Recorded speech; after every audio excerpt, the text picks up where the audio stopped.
So today we are talking about Vanquish. This game is a very fun movement shooter stuck inside of a cover shooter. It plays really well, but I can't help but feel like it didn't live up to its full potential. I think if it were made today, where movement shooters are more common and the devs weren't trying to fit into the Gears of War craze, it could have been even better. But before we get into the rest of this, if you like more horror with your action, check this out. The demo for What Happens After Midnight, my action survival horror FPS, is available for free right now. You're sent to investigate the town of Night Vale and quickly discover interdimensional forces are invading our world. Hop between worlds, meet strange characters, and survive cosmic horrors once you find out what happens after midnight. Let's dig into the gameplay. The actual shooting is decent, but fairly basic.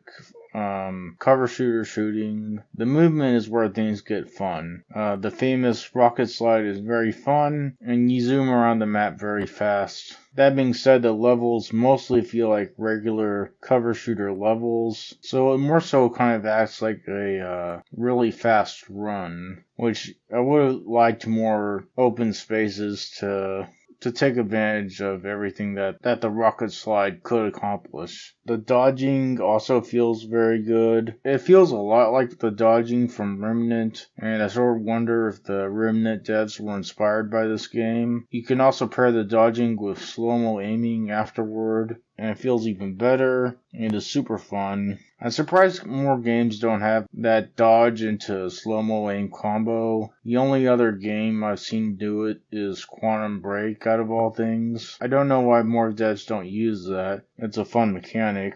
There's a fairly good set of weapons. The enemies are fairly good, and they have a good variety. There's good bosses, but they do repeat a lot of bosses for a fairly short game. The cinematic set-piece gameplay moments are pretty fun, but about half the time you have too little control. The story isn't exactly Shakespeare, but it's fun, even if it's a bit silly at times. And there's also some good cheesy dialogue.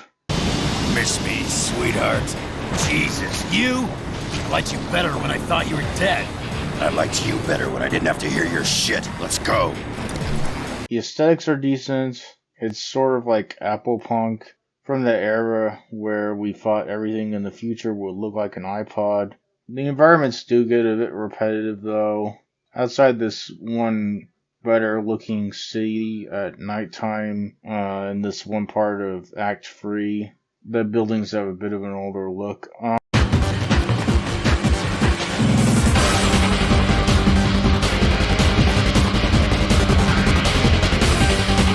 Overall, this is a fairly fun, fast-paced, and smooth action game, and I'm going to give it an 8.75. Thank you to anyone who likes, comments, or subscribes.